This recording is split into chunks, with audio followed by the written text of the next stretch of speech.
Hi folks, Dom here from Essential RC. This is my latest FPV conversion. This is a Flightline Spitfire 1.6 meter wingspan. So let's not hang around, let's get this crate in the air. Engine start. Engine start. Let's start our run down the runway. Picking up speed. And we're airborne, gear up. And flaps up.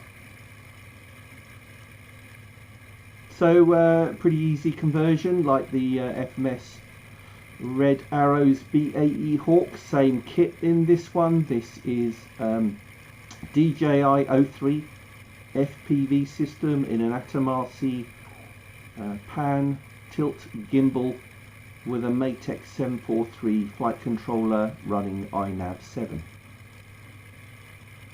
So head tracking working quite well.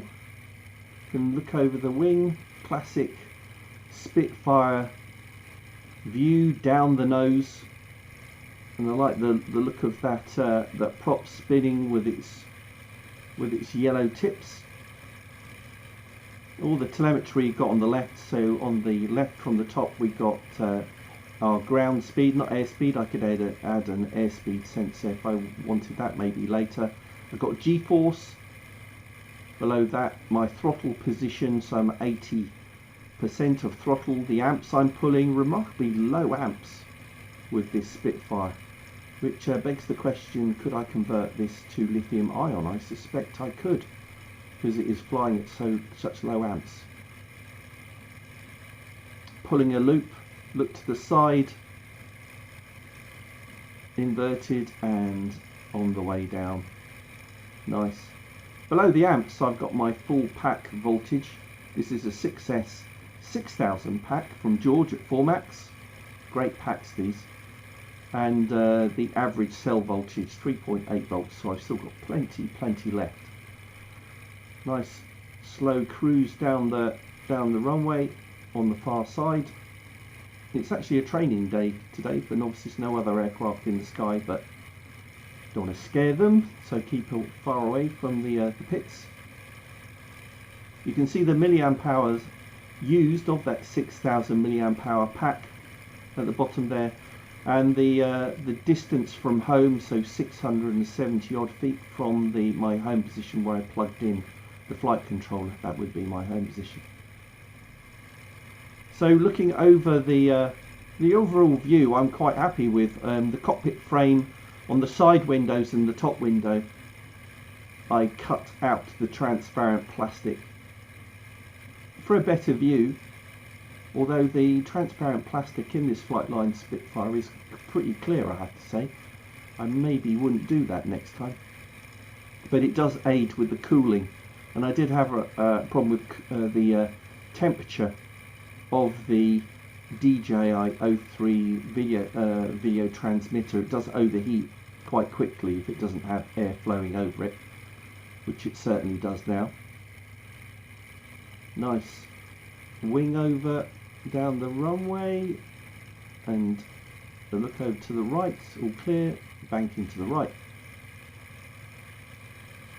So again, still flying really nicely. I'm not in acro mode, so no gyro stabilization. It's cruising along quite really nicely. I've got my artificial horizon in the middle there, although a really clear day and I can see the horizon at all times, so not a problem. On the right I've got my my signal strength. I've got a number of satellites. I need a minimum of 6 to arm the flight controller, so I've got good GPS. Roll. Nice axial roll, and then I've got pitch and roll angles.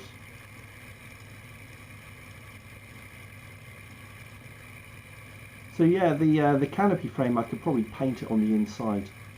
I think it would look a bit better. It looks a little bit rough at the moment, but I can sort that out.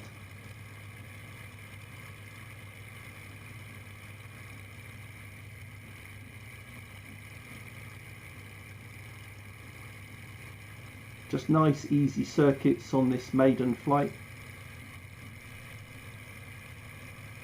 but going really well so far. just staying above the tree height. I've got my spotter beside me, so just in case anything should go wrong, that's a legal requirement of flying FPV in the UK and Europe. So should anything go wrong, he can tell me where the plane is, or he could even take control from me.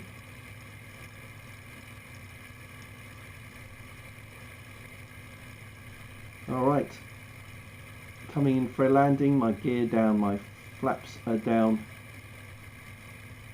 over the threshold of the runway, just want to slow down a little bit more.